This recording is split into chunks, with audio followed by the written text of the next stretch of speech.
For more information on my programs, please visit masajady.com. That's MASSAJADY.com.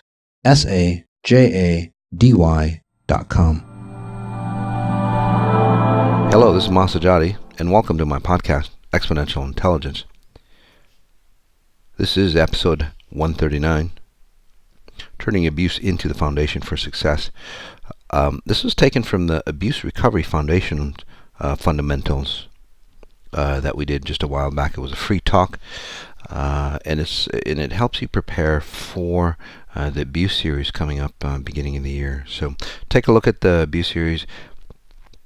It's probably the most in-depth abuse recovery series that's around. From what I see and from what people have listened to it already, it's just quite amazing that people have gone to psychologists, people have done a ton of things, but it's like they've never heard abuse explained in this fashion, and to them and to many, I said it makes so much sense now. Just listening to that aspect, that it makes sense, it resonates, some truth will heal you and help you recover. So it's going to be a fantastic, hopefully for you, it's going to be a fantastic talk as well. So we'll just jump right in. Go ahead and get comfortable, get situated, and seeing that there's a lot of new people. Obviously, I'm not going to go into my background. The background, you can look at it. But basically,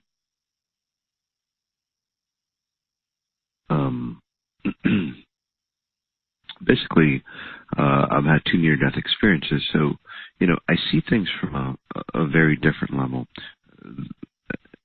And not to be egotistical or anything, it's just something that is like, from what I've seen, the body of knowledge that I tap into, which I've called exponential intelligence.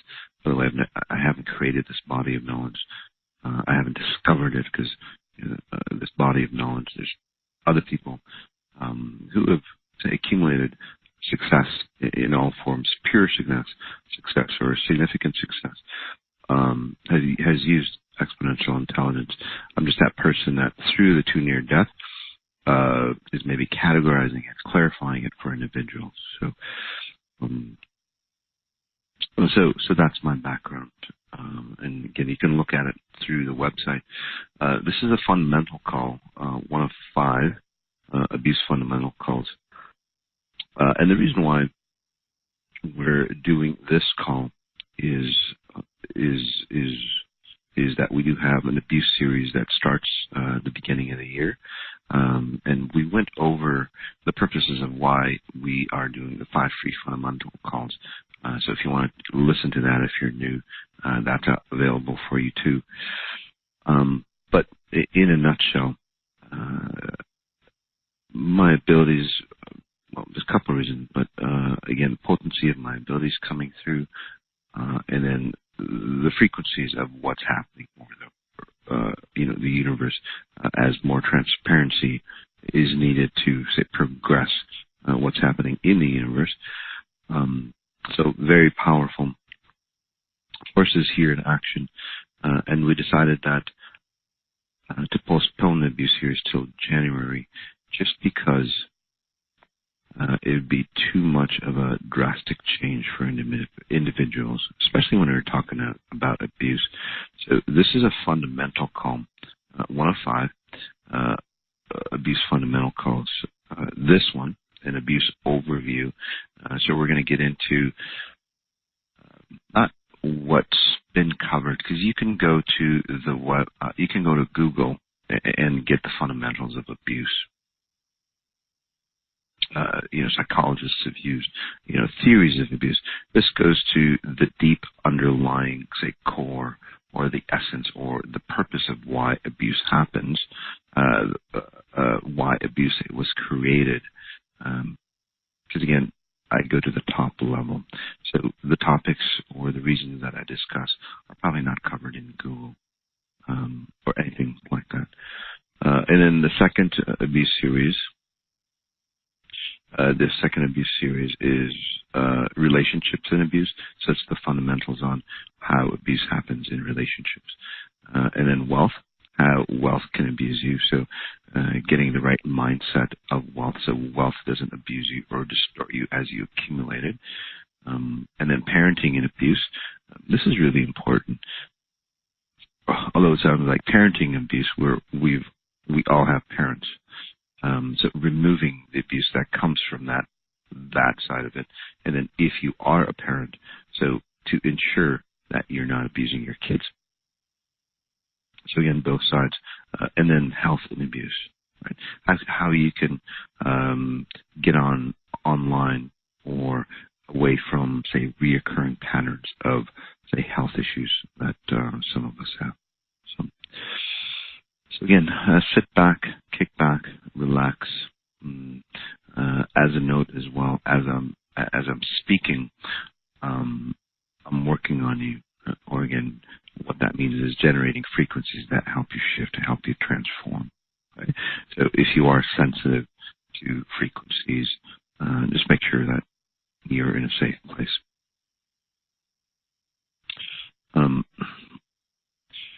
So as I see it from exponential intelligence point of view, all distortions are abuse. So that goes into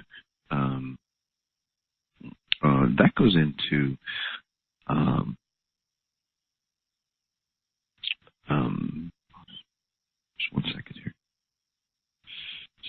So what that means is, from an exponential intelligence point of view, all distortions are abuse. Just a second, I'm looking through my notes here.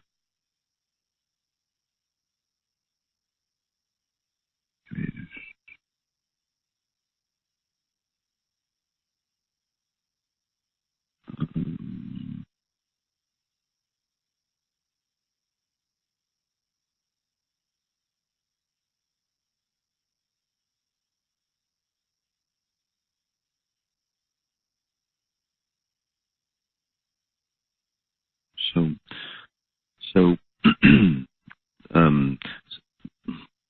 well, let's do it this way. So let's go through, say, the typical, say, experience of abuse, or what's out in psychologist theories and so on like that. You may not realize that abusers feel powerless. Right? They don't act insecure to cover up the truth. In fact, they're often bullies, right, thinking that they're secure. The one thing that they all have in common is that their motive is to have power over their victim. This is because they don't feel that they have personal power. Regardless of worldly success, to them, communication is a win-lose game. They often have the following personality profile. So this is, again, standard definitions of abuse, just to get everybody on board, and then we'll talk about, say, the EI, or the deeper levels of why these things happen. They're insecure, needy with unrealistic expectations of a relationship. They're distrustful, often jealous, verbally abusive, needs to be right and in control. They're passive, may try to isolate their partner from friends and family, hypersensitivity and reacts aggressively, has a history of aggression, is cruel to animals or children, blames their behavior on others, suffers from untreated mental health problems, including depression or suicidal behavior. So, then again, those are, say, the psychological terminology. And then most often, when somebody's an abuser or being a victim, what do? We work on the behavior patterns on why they're an abuser or an abusee. But, that takes a long time. That's why, if you go to a psychologist, and again, not knocking down psychologists, but if you go through the traditional standards, and many of you who are on this call have gone through the traditional standards, even medication, but why does that pattern still, say, exist or continue to flourish in you? Because the underlying reason, and this is what the fundamental call is about, the underlying reasons we're going to go deep into. So one is that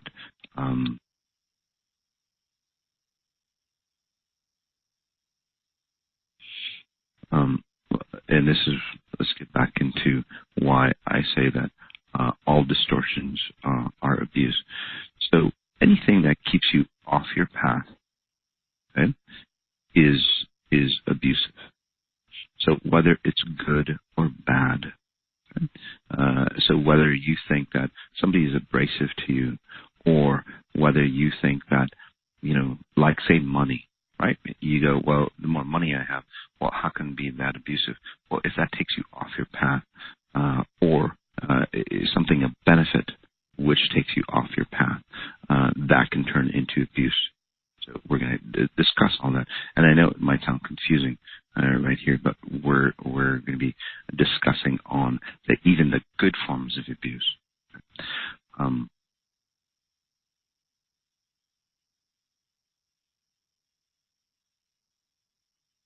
So the bigger picture of abuse is that, well, why did nature, or why did, say, God create abuse?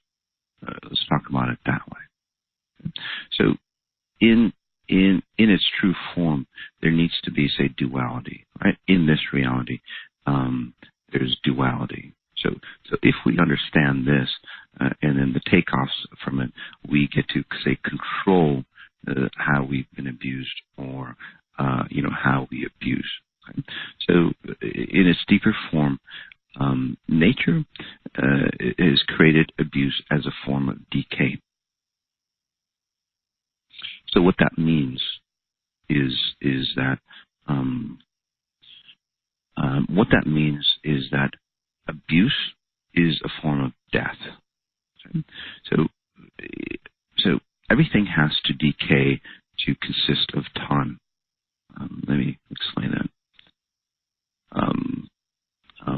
So in its deepest sense, okay,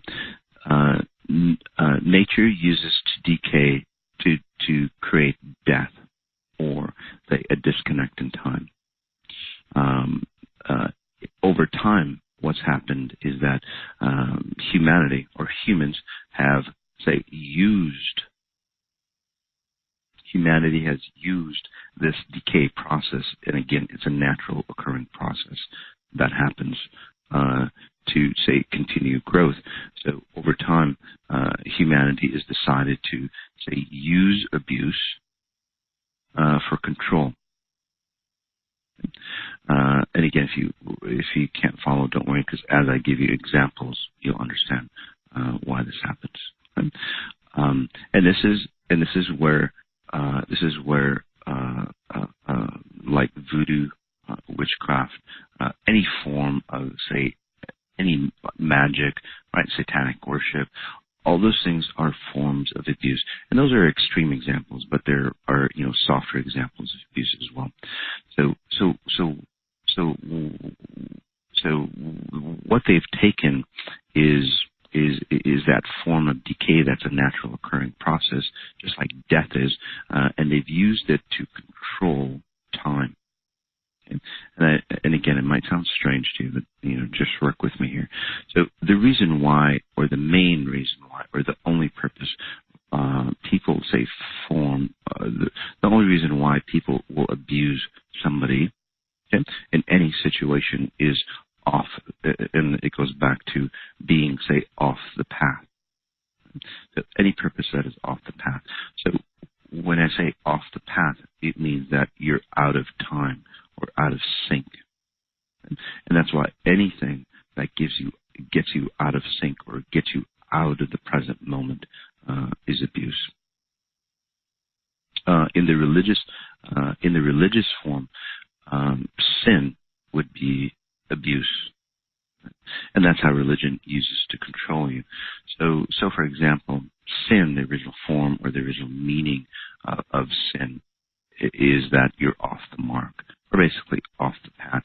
So in its original form, basically what they're saying is that you're out of time. Right? So the main purpose, again, why people abuse or why people are abused is because they're out of time. Abuse can never happen if you're in the present moment. Again, you're on your path. Okay? That's why, like a euphoric moment, can be abusive to you if you sustain that euphoric moment. That's why, say, say complete joy, right, or extreme, say, patterns, or extreme euphoria will turn into, say, abuse or distortion for you if it continues. Right? And most of us don't think that way. But if you look at the science or the mechanics behind abuse, you'll see why those patterns happen.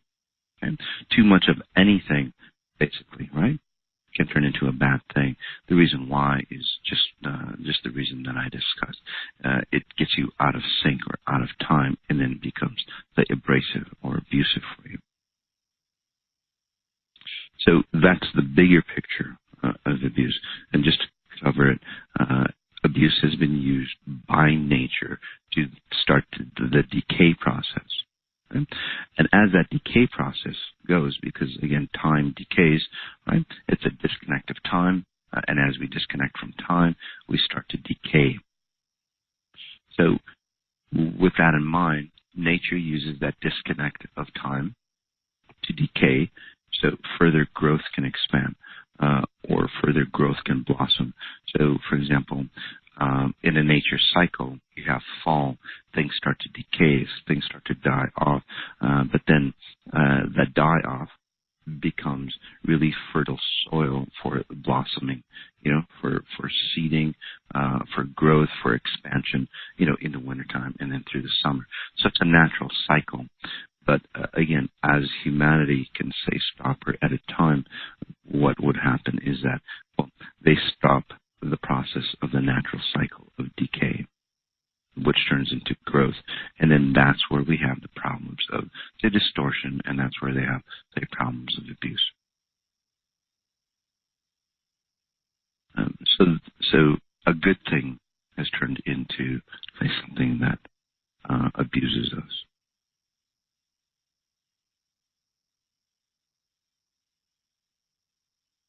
So that's the bigger picture of abuse.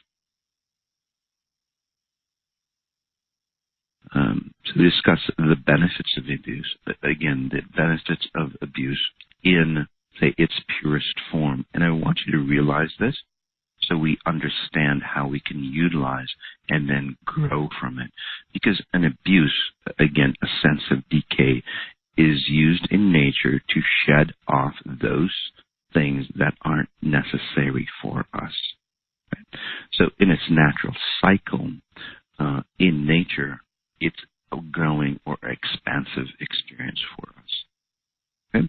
Just like any other, say, negative emotion that we think are negative, those emotions are used to grow and expand if used properly, like jealousy, anger, hatred.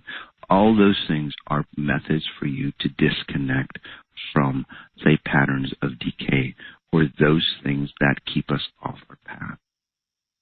It's really important to understand this because again, it puts you back into the cycle of, say, using abuse properly, okay? Or using the process of decay properly. So imagine that, and just to give you a clear example, again, going back to nature because it's a perfect example, and it has been for millions and billions of years. If you look at, say, what abuse means now, so you're in summertime, you're in fantastic growth, but you can't perpetually grow, right? There has to be, say, some sort of decay or some sort of disconnect or some part of fall off. So part of that would be a sense of dying. So as we say, let's shed off, say, the distortions of ourselves in the fall season, and that's the natural cycle. But in humanity, we hold on to things. And as we hold on to things, we start to stop time or slow down time. And then as we slow down time, what happens is we get off sync again, off the path, and then we start to decay internally. And that's where our lives becomes abusive. As we say, disconnect from time, right? The abuser has to say, or has to reconnect in time, or reconnect or become in sync with time.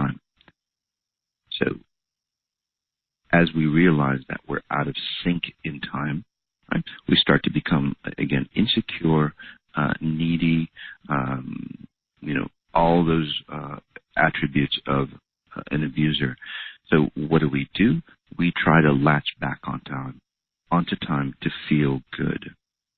And then how we latch onto time is connect to somebody, the abusee or the victim, who is in sync with time. And then we'll try to control that person. And so that's why, and that's why many individuals who think they are victims, in reality, they're the ones that are always anchored. They're the ones that are in time. They're the ones that are solid. They're the ones that are more complete than the abuser. Although the abuser who is out of time always has to, say, erode somebody or make them feel insecure so they can, say, jump into their moment of time, so they can jump into the abusee's moment of time to feel safe and secure. So that's the reason why people abuse people. It's not about, anything that we think about. So that's the cycle. It's always a disconnect from time. So that's the foundation. So once we understand that, right, the abuser will start to wake up. Because this series, it's not just about people who've been abused. It's about people who, say, are the abuser as well. Because the victim, the abuser, and abusee are one and the same.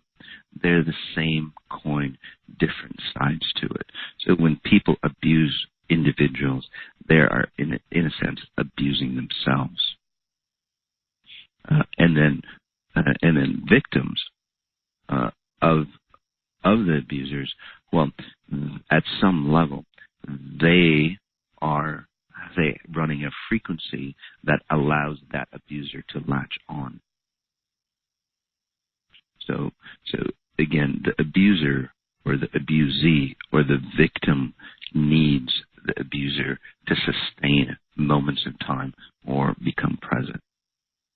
And I know it's really far out there because most people go, I've been hurt, I've been abused, I've been beat up sexually, verbally, and so on like that. I just want to get away. But this is, if we understand that, people who've been, say, severely abused or mildly abused or either whichever framework that you work in, from mild to severe abuse, have you ever noticed that if the abuse does not occur in your life, you seek abuse? If you are not being abused from the outside, you would start to abuse yourself internally. This is where self-infliction, self-hate, distrust within yourself, criticism, all those things start to occur. But most people or most victims think that it's always an outside circumstance. So we have to go in and understand that, well, if we want to feel safe, we move away from everybody, then we start to abuse our own self, right? Or basically what happens is that time abuses us, because if you're out of time, you're always being abused, or if you're off your path. Okay? So I just want to clarify that off your path does not mean that you're not on your destiny. It's like, Moss, what's my purpose in life? What am I created to be? Why did I, create this life? What's the purpose? What's my goal? Your only goal is to be in time. So let's get into, say, the logistics.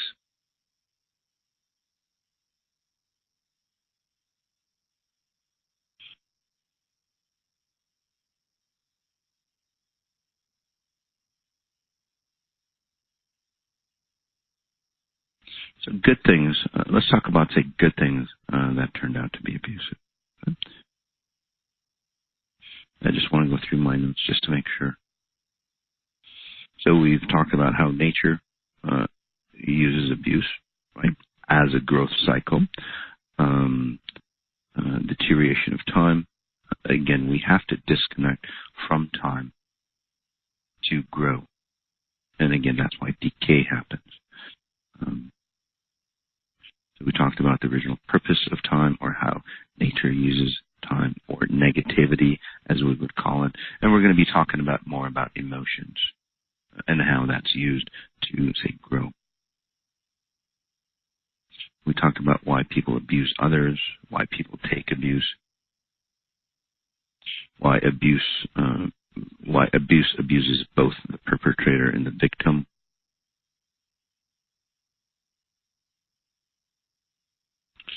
This is really good. So why do the patterns of abuse continue? So, for example, why does the abused become the abuser?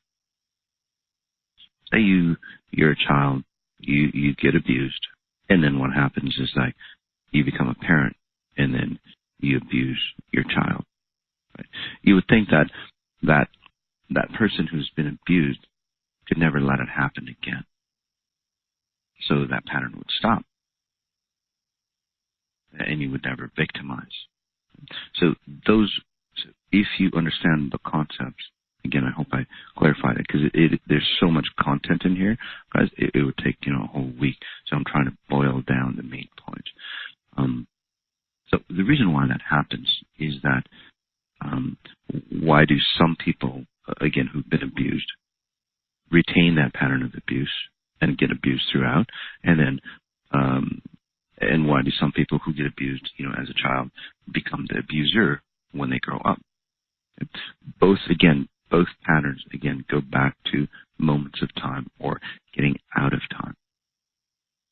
So if you run, say, a victim-type mentality, and you get abused as a child, most likely what happens is that as you grow into adulthood, whether you're a parent, whether you're a worker, an employee, whether you become successful, non-successful, everything will victimize you, or everything will basically abuse you, no matter what it is. Right? Just look at your life.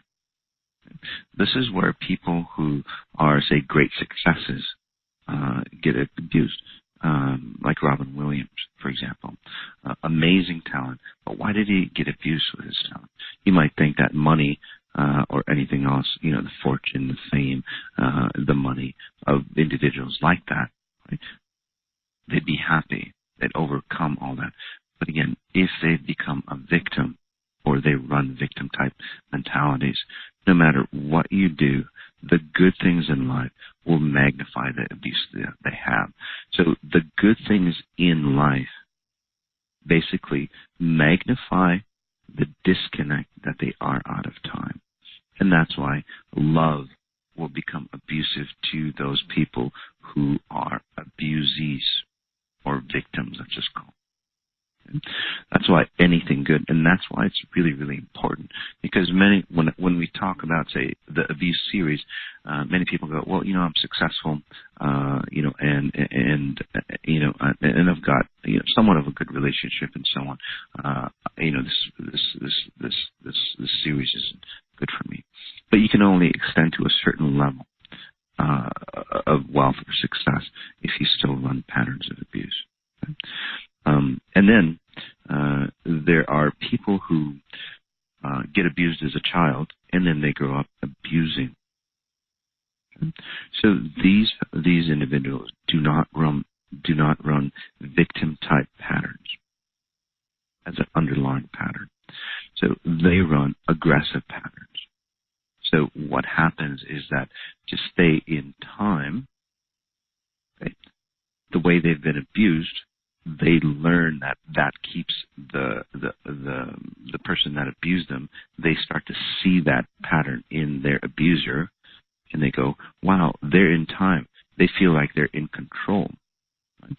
So becoming an abuser, so as they grow, the way that they stay in time is that, well, if I start to abuse or control people, then that means I am in time and I am in control.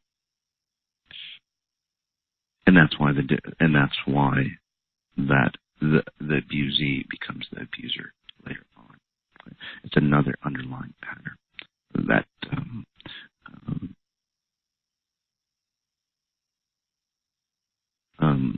that distorts people. Let's talk about, say, the good things that turned out to be abusive. Say, for example, religion. Religious forms of abuse. The concept of sin. We talked about that. Being off the mark. Right? And then, say, religious is supposed to, say, expand you, enhance you, enlighten you. But if you look at any, say, religious form or any religion or any spirituality, and again, it's not the concepts that they teach. I just want to get that straight. I'm not against any religion, but most of all religion or the practices that people engage in, called religion, has turned into, say, a form of abuse. Because most individuals who are, say, religious and they practice it off, their lives are, say, in shambles, or they are distorted at some level. They're not getting, say, the same results as the originators of that religion. They're not getting, say, the same results as Buddha or Muhammad or Jesus. Right? If you're not getting the same aspects or the same outcome as the creators of those religions, then obviously you're getting abused by your religion, or you're doing something wrong. That's why. Or getting disconnected. So religion, if you look at it, or even spirituality, right? It's a form of control for them. Right? They use guilt. They use, if you don't do X, or if you don't pray 5 times a day, if you don't do Y, you're off the mark and you're going to sin and then you're going to go to hell. So, right? It's always a form of control. So a good thing is turned bad. And again, in all forms, abuse is a form of control. Good things, misconceptions of love. Now, a lot of us, like I was just working on an individual just yesterday here in Dubai, and really, really close with her father. And now her father is close to, say, crossing over or dying. And then, so what's happening is like, and I'm saying, well, your father was kind of abusive to you. And she goes, no, my father was really loving. Okay? We were so close. He did everything for me. And I'm going, yeah, that's a form of abuse. Many people think that way. Right? So the underlying reason that, say, people love, say, a parent would love somebody to an extent of suffocation. Right?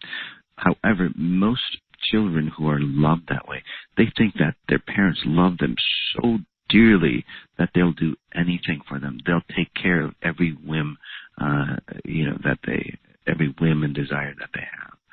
That's a form of abuse. But as children, and then into adults, they go, no, that parent was the best parent ever. But then what happens, or the purpose for that, for example, in this situation, that father was basically creating a pattern where as he crosses over, right, that child needs that parent so strongly that it allows that parent, as they say, they cross over or die off, to step away from a dying body and just walk into, in this case, his daughter. And that's how the family that's how the family pattern continues. And you've seen that before. People who are caretakers, most likely they get abused by the people that they take care of. Again, another form of abuse, that something good has turned into bad.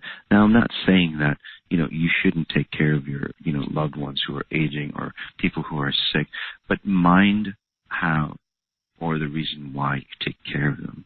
Like in the case of the, say, extremely loving father that took care of every whim. The only reason, and I wouldn't call that love, but the only reason why that happens, right? People who are extremely helpful, for example, the only reason why they are like that, and again, it looks really good on the outside, but the only reason why they're like that is because they're extremely insecure. So if they can be really, really helpful to people, people open themselves right? They go, oh, this person is so loving, they're so helpful, I'm going to, take them into my heart. But what happens is that as you take them into your heart, they feel safe and secure. But however, what happens to you is that you start to feel insecure because now you're getting burdened by their issues. Unfortunately, what happens is that since they're making you feel safe and secure on the outside, but then destroying you on the inside, you would want more of them. Right? You would reach out to them when you start feeling insecure, and then they give you more love, more protection, more whatever. But then you feel more insecure. So it's a really vicious cycle. Right? This is the same way, say, that religion. This is the same way that gurus. This is the same way that governments hold on to you. This is the way that they control you. Because with kids who are, say, suffocated with complete love like that, when they grow up, since they've never been, they've never, scraped their knee or anything like that. Well, they grow up being helpless. That's how, by the way, in extreme situations, right, like satanic cults and so on like that, how do they keep their abusees or their victims in control? They do everything for them. It's called grooming. They do everything for them. So as they grow, they can't run away, because if they run away, they don't know how to take care of themselves in any way. Do you see the similarities? They see the similarities. I mean, do you see the similarities? An extreme example of that to a mild example of what we call, say, love. So that's what we have to watch out for. Again, these are all examples. We're going to go into scratching the surface layer, but we're going to go into how that affects relationships. We're going to go into how that affects, say, money and health and so on, into, when we do the other free calls. Patterns of wealth, for example. We've all heard wealth, and we're going to elaborate this on the wealth and abuse column, rule sets that turn into abuse. Right? On Instagram, I subscribe to, say, these channels, like Billionaire or Success Motivation, and they always talk about you have to sacrifice yourself to become wealthy. Right? You have to, say, disconnect from everything and spend your time, right, and not get involved with the family. And this is where, people who become great, they come into great wealth, right? Great success. Their love life is destroyed. Their family is destroyed. Their health is destroyed. Right? So something that's supposed to be good gets abusive for you. And then what we attribute, because we're looking at the outside surface, and this is a form of great abuse, what happens is that most individuals who don't realize the underlying patterns or the underlying reasons why things happen, and again, that's why these introductory calls are here for, they would look at money as the root of all evil. They would look at money or the benefits of abundance to go, no, I'm going to stay away from that because I see this person who became a great success and they lost their family. They got addicted to whatever to kill the pain. They're all alone. They're secluded because of the money that they're making. You see how that becomes abusive? Do you see how religion or society uses, say, something that's good for you, money, to control you? Because if you don't have money in today's society, in this economy, right, well, you're under somebody else's control. But so either way, you lose the way the system is set up. So you have to step away from the system and then money turns into the abundance that it's supposed to. Money starts to become a reflection of the abundance that you are on the inside. Otherwise, it becomes a torture tool for you. So if you extrapolate that, love turns into the same pattern. Love is just a tool. But if you start to consider, if love is just a tool, hatred, jealousy, envy, power tools that people use to control others. And that's why, you're trained in all of society, in religion, to stay away from, say, those negative emotions and go towards the positive emotions. Well, if you do that, it's a great way to stay weak. Look at anybody, say, that uses you or controls you or abuses you. They don't use love, although that one example I gave you just previously. But for the most part, they use the negative emotions to control you because they're much more powerful as a control tool.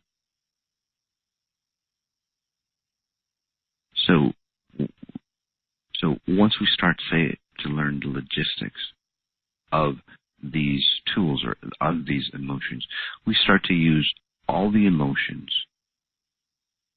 as a way to propel us out of where we are, or out of the situation of being abused, and then out of the situation of the abuser.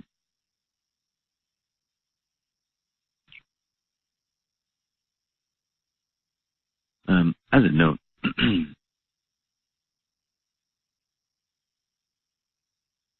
you can't end abuse. And I know that sounds kind of strange. And this is the one reason why people who have gone to abuse counseling, okay, they want to end the abuse. And people who go to abuse counseling, and their main objective is, say, ending the abuse. Right? The Me Too movement is about ending the abuse. But what happens is that it's a natural cycle that is. You can't end something that's a natural cycle or a component that's needed to enhance life or perpetuate life. So if you are in that mind frame of ending abuse for yourself, you'll always be abused. And that's why those counseling sessions or anything that you've tried in the past, including drugs or medication, will always abuse you. So successful individuals, right, significantly successful individuals, right, people who use abuse the right way, okay, will use it as a GPS tool. So what that means is that, say you're off the path, right? You're off your path, you're off your mark, you're out of time. Right? You have a specific direction. And I'll give you a more solid example. So airplanes, they're off about 90% of the time from their direction that they're going. Well, you go, well, how do they ever make it to where they want to go? Well, what happens is that they're always checking where they're going. And so at a deeper level, right, being off the mark is a way to find your mark. So if you go a little over to the left, right, this is how planes do it, they see that, oh, they're off course. So significantly successful individuals, what they would do is, oh, I'm a little off to the left, I better go to the right. They're a little off to the right. They'll go back and come back to the left, right? So they're always like course correcting. That's why I say airplanes, all 90% of the time, they're off the mark. Just like many of us are. But every time you're off the mark, it's a growth pattern. It's a growth experience. So how can you end that? Because if you end abuse like normal, like the normal paradigm or normal definition of abuse, you would end your life. That's how integral it is. You wouldn't go anywhere. And again, that would abuse you. So successful individuals, again, course correct all times, and they use abuse or they use distortion to get them stronger. But people who get abused, just put it all in a nutshell, people who get abused, they're off, they go off to the left, and they go, well, this is a learning phase, and then, they're off to the left, and they don't course correct. Okay? Or what happens is that somebody else is off their mark as well, like your lover, your parent, your child, or whoever that you associate with. They don't know how to course correct. So what do? You're closer to the mark. You're closer to, say, your path, right? Because they've gotten way off the path. They latch onto you. So, they would, tie a rope onto you to pull them into being in time. And then you both get off the path. That's why I say the abuser and the abusee are in the same boat. And you're both driving. You're both drowning, and you're both, again, going off the path. So turning that cycle of decay, or turning that cycle of abuse into coming into form or coming into your path. I want to get into the pain body just a little bit. So many individuals want to, say, disconnect or delete their pain body, because I'll hear this, Moss, can you delete my pain body? So your pain body is an efficiency system, and it goes into what I was talking about earlier, not the plane example. It tells you that you're off the mark. So you can't turn off like your compass. So using your pain body to get you on the mark, that's what it's supposed to. So it's putting it back as an efficiency system, or a compass that's calibrated properly. But then what happens is that the abusers will use your pain body or your compass to control you, which gives them, say, more control, or that feeling of being on the mark. Because they're close, because the abusee is closer to the path or of time than the abuser.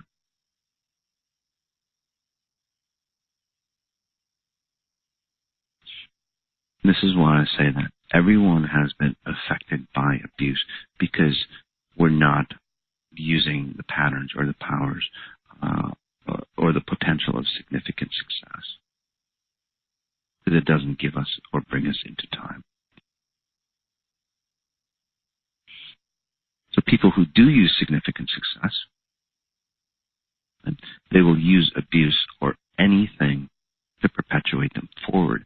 Like I said before, they're off the mark, right? They grow and expand. They get stronger from it, whatever that they need, to get them back on time.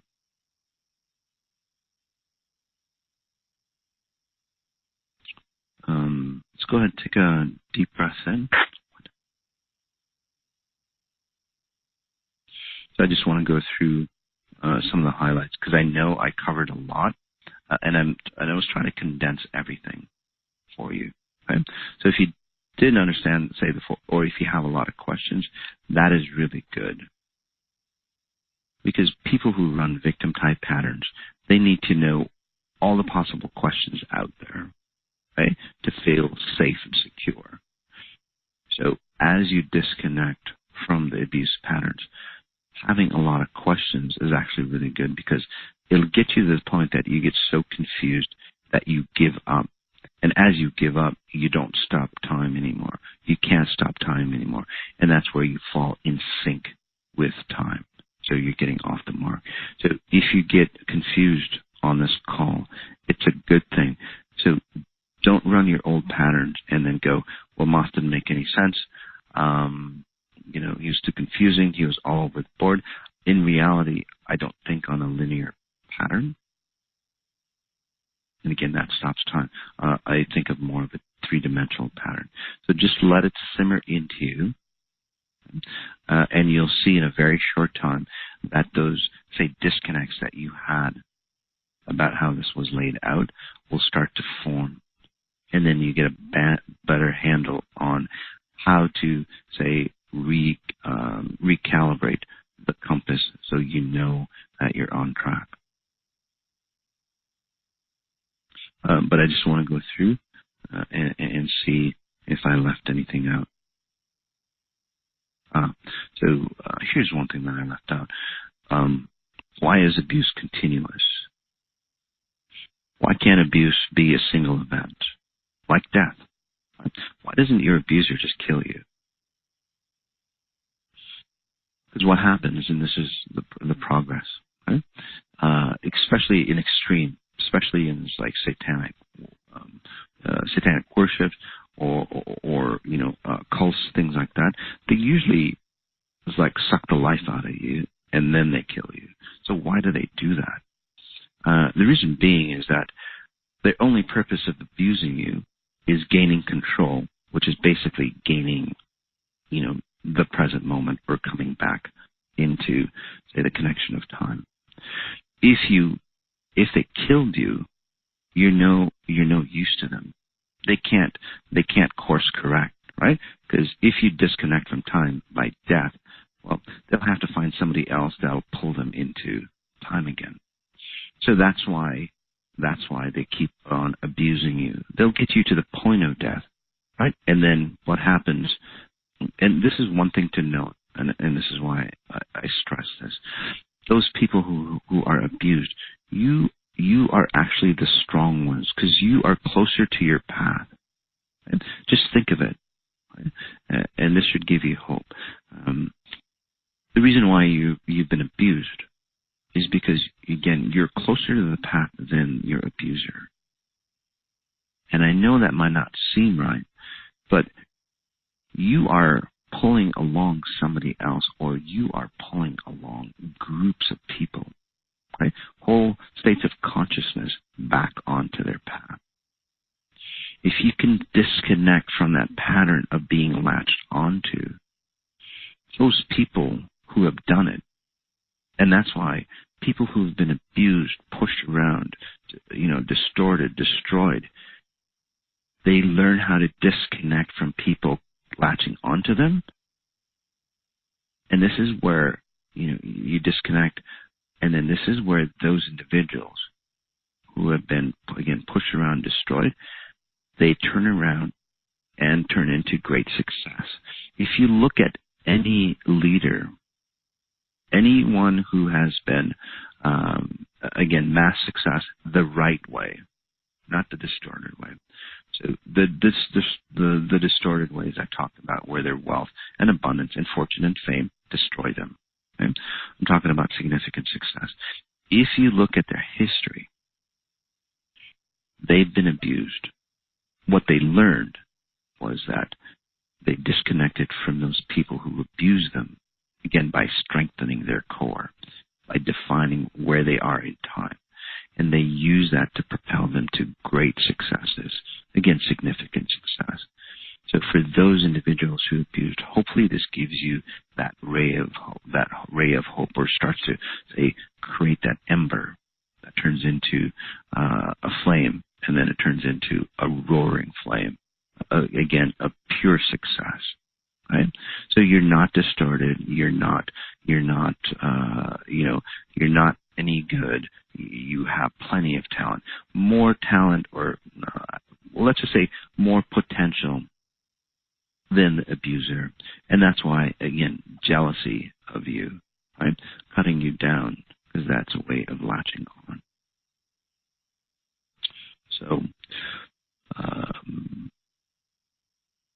So that's why, if you look at the bigger picture again, abuse is continuous. One of the patterns of abuse, so higher levels of consciousness that want to control you, whether you call it entities, the devil, or whatever it is, it doesn't matter to me. But the science behind that is that they want to control you so they can stay in time and suck the energy out of you. Right? It gives them a sense of peace because they get pulled back into time by you. Even say, let's just call it the devil. Right? Although there's a consciousness that's really not called the devil, or the definition of what religion calls the devil. But in those situations, what they would do is they would get you addicted to drugs, sex, alcohol, chocolate, overeating, whatever it is, because when that happens, it disconnects you again from time. It keeps you weak enough so somebody else can control you. Right? And to give you another example of, say, how distorted love, or that distorted definition of love, what do people who really love you or smother you, right, that definition of love that I talked about earlier, they keep you out of control, out of balance, so you always need them. So in a sense, they're creating, say, a sense of addiction. Right? It's that passive-aggressive type individual that I talked about. Right? And that's the pattern of abuse that a lot of people, a lot of ourselves overlook. We just go, oh, they're being extra nice, or, oh, wow, they're being extra loving. Watch out for those individuals. And again, they might do it not overtly, or they might not have bad intention, but that's the real reason why they're doing it. So if you have, say, and this is great for people, so if you have people who are addicted, and they become addicted over and over again, if they've gone to counseling, and, those counseling courses, hypnosis or whatever else hasn't worked to, say, release their addiction. Let them know about the abuse series to end that pattern once and for all. Give them this free call, and they'll start to get the picture. So this initial call was to, turn on that light on how you see your life and how the patterns, or how you've run those patterns, so we can start to categorize or take inventory on where we are, so we can get back, say, on path. The purpose of abuse is a bigger picture, the benefits of abuse. So I talked about the benefits of abuse. Again, successful individuals use it as, say, a compass on, oh, I'm off the mark, I better get back on track. Abuse as a deterioration of time. Again, very important to note. It's not just out there. It's not the devil's tool. That's one thing that we have to eradicate or get rid of right here, right now. If you think that way, you are running away from the bad towards the good. You'll always be in perpetual abuse, because you can never run away from the bad, right, or the negative, because you're in a world of duality. You need heat. It's like running away from cold to get into the heat. Well, you would never know what heat is if you didn't have the cold. Right? People who are blind from birth, they never know what light is, the color or anything like that, because they've never been experienced it. So again, you can't run away from the negative, because there's no negative. It's just opposites. Okay? Significant, successful individuals, they use both to know that they're right in the middle of both. And then this is where people like Jesus, they master the world. Jesus didn't say, go away from the dark into the light. He mastered the world. Mastering the world means that he mastered both sides, right? The light and the dark. So we need to start using those scenarios or that example of where we're headed. Right? Again, we're not running away from the dark into the light. But as we ascend higher, we see the brilliance of all, and we become even brighter. We talked about abuse. Abuse is both the perpetrator and the victim. It's the same coin, but complements of each other.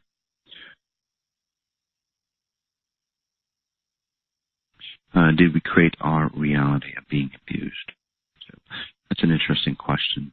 I just want to go over it. So most abuse comes from families that were off the mark, right, or off their path.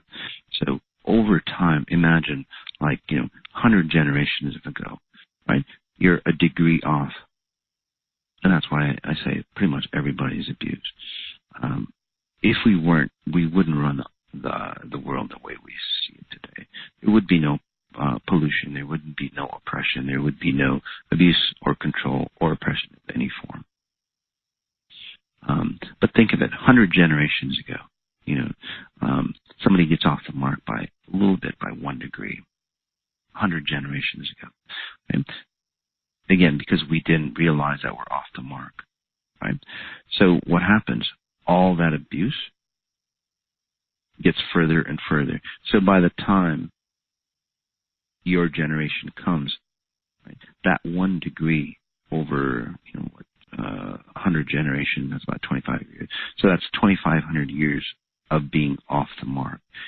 If you're off the mark by 1 degree, 2,500 years after, how far off are you? So, and I'm not predicting the future. So, however, as the purity wave comes through, or as that transparency comes through, and that's what detox is about, guys. So I just want to talk a little bit about detox, okay? Because many of you, even after this call, will detox. Okay? It's like detox. So basically, you're a degree off, 100 generations. Now look how far off we're off the mark, right? So you see the light. So as this transparency comes through, okay, the clouds lift, right? The haze or the fog lifts, and you have a set of binoculars, and you go, holy hell, I'm supposed to be way over there. And then you get to see how far off you are, and then you have to trek back to getting back in time. So trekking back to get back in time is basically removing all the garbage of all those generations that you've inherited. And then the farther off you are, right, the more painful or the harder it becomes. And again, that's your pattern as well, not exponential intelligence, the way I run the sessions or anything like that. I want to get that emphasized as well. It's just that, you awaken, it's like turning on that flashlight. You get to see how far off you are at the mark, and sometimes it's a treacherous journey getting back. So sometimes as we go through, if we're off the mark by being severely abused, sometimes we go through the memories of abuse to get back on mark. So I just want you to be aware of that. It's not that, I took Moss's abuse series or even, this foundational class, and then I started getting more abused. It doesn't work that way. Basically, you're awakening to the fact on how abusive your life has been. I'm just, again, awakening you to where you are so you can get back on track. Right? So if you get abused, if you get distorted, if things fall apart for you, again, it's a good thing, but you have to stay on track this time. If you use it to perpetuate yourself even more off the mark, well, it'll abuse you more. So once you start this abuse series, okay, if you start thinking negative thoughts, if you start thinking that I'm the bad person, I'm the devil, or I'm the abuser, sometimes what happens, people who have been severely abused, they'll have dream states, because you've had dream states before where you've been abused, so it's been a great tool for you, right? By whatever controls you to control you. They'll use that perpetrator or that abuser will use my face, my identity, for me to come into your dreams and then abuse you. We get, sometimes we get emails go, Moss came into my dreams and abused me, blah, blah, blah. It's not me, guys. So just note that. It's just that that perpetrator is using somebody that you can trust, right, to keep you away from somebody you can trust, to keep you away from somebody that can actually help you. So that's another form as well. So really be mindful of that. Especially if you run patterns of insecurities, right? Of fear, of not trusting. That's how those people have, say, controlled you in the past. So again, really be mindful on how you start to detox.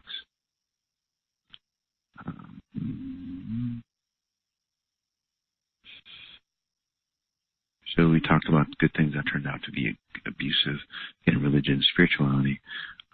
And let's just talk about, say, good things. So, again, people think that religion it's defined as control. I don't know in what language.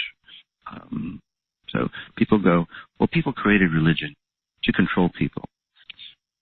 In reality, that's not true. Right? So, but what happens is that, again, the creators, Jesus, Buddha, Muhammad, Abraham, and so on, they didn't create that to control people. Right? And that's redefined control. Because you have to have control.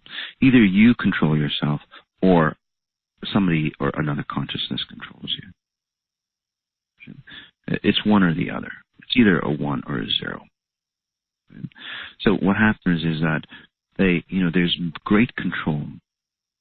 You have to have immense control to get to the level that I've got to, let alone Jesus and Buddha and all those individuals. Okay? The reason why you have to have great control is because as you ascend higher and higher, you're going to have to be on the mark. I mean, on the mark. You can't go off by a smidgen. You can't be off by a second.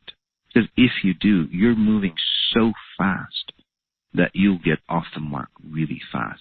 So let me just talk about that real quick. Okay? And I talk about this because there's a lot of people that are taking the abuse series as an educational tool to help others. So if you're a healer, the abuse series, whether you've been abused or not, is a great opportunity to help you to help your clients. Okay? So at the lower levels, you're going at a slow pace. So just to give you an example, you're in a car.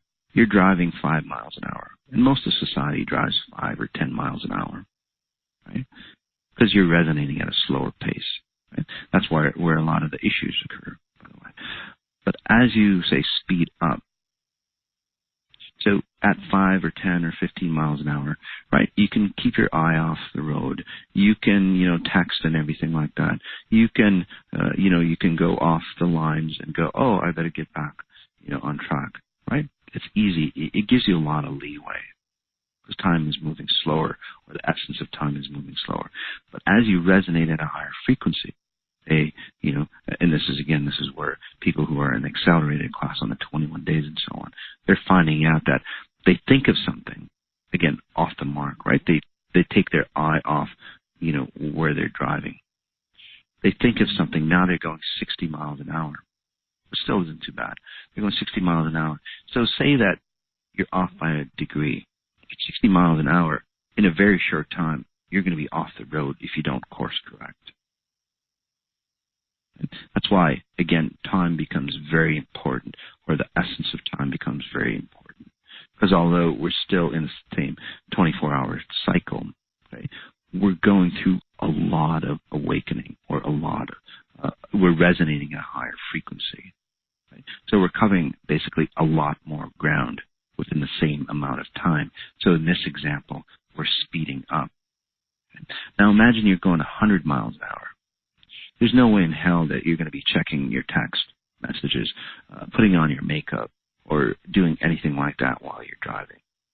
You just can't, because if you're off the mark by just a little bit, you're going to be off the road in a very short time. So imagine going 200 miles an hour. Everything has to be in perfect order. You go around a corner at 200 miles an hour. You have to know how to do it exactly right. I was just doing motorcycle racing, or learning how to. It's amazing how much control that you have to have. But that control basically is self-perpetuating if you know how to use it. But most people over-control, say like on a motorcycle, and that's where they get destroyed.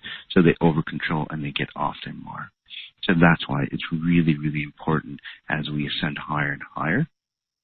And that's where the advanced students are having, say, a little issues with exponential intelligence, because they don't have the luxury of taking off, or looking away for just a second. And by the way, this is 24/7. You have to be conscious all the time, or basically present, or basically keeping your eye on the road all the time. It does become easier and easier because you get conditioned, at those higher speeds so it's it becomes more and more automatic, just like anything that you do over time becomes second nature to you. So it does become easier and easier and easier. And then when it does become easier, you can go 300, 400, 500 miles an hour. This is where amazing abilities start to come in, like abilities like mine, healing transformational abilities, whatever your genre would be, materialization or whatever that you want. That's where that comes in. So we can use abuse the way it's intended, and that's what these series are for. We can use abuse to really, use it as a tool, just like any other, negative emotion or negative tool that's used to control us, to control, our dimension in time. So getting back into the real purpose, thus ending what we define as, abuse in our society. We talked about passive-aggressive levels of abuse, mild to extreme. The martyr complex, I didn't talk about that. But again, this goes into religion. You have to abuse yourself to feel good or to go into heaven. It doesn't work that way. Think of it, and this is why the logic. Okay? Again, this is all about logic. This works in every case, in every scenario, all the time. Okay? Why does the martyr complex, or, let's suffer in this lifetime so we can be, go to heaven in the next lifetime? Again, the logic behind that just doesn't hold water. Right? It just can't. So basically what happens is that you're on your path, you suffer, right? You don't grow from that suffering. You keep going. Well, if I keep suffering, then I'm going to go to heaven. I'll be on my path. So you're off your path, and you keep going off the wrong path. Well, by the time you die, look how far off the path you are. There's no way in hell that you're going to go to heaven if you're that far off the path. You have to learn how to stay on your path. You have to course correct. Again, be in complete harmony with time. Hence, if you're in complete harmony in time, there's no way that suffering is used to you can use suffering to expand and grow and again go to heaven when you cross over. But if you think that suffering, right, the way most people do it, the way religion, society, spirituality, they suffer, they go more and more and more off the path. And again, when they think they die, it's like, oh gosh, I'm going to awaken. No, you're going to stay in that paradigm. I see it all the time when people cross over. They just leave their bodies and then stay in this reality of lower density till somebody or something awakens. So again, very important point for those people who want to do good and suffer, or even help others and suffer, allow themselves to suffer to help others. It doesn't work.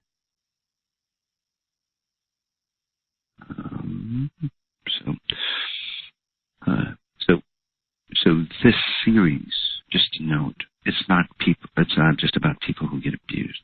It's really a great foundation for those individuals who really want to accumulate massive, wealth or massive success or fame, fortune, whatever it is, fame, fortune, wealth, in the proper way. Again, it's a really great foundation for significant success, or doing success the proper way for those individuals who are already on the road, and then for those individuals who, again, are still running abusive patterns. It's a great way to eliminate that abuse pattern and turn it into a strong foundation. Okay? All right, a lot of good content. I believe if you have any comments, write in Masei, that's M-A-S-E-I, Masei, at Masajati.com. And then also look for the actual abuse series coming up this coming New Year. It's a great way to start, get rid of the garbage, the abuse, and start fresh and strong for 2019. And as always, notice what you notice, and then start noticing the details of what you notice.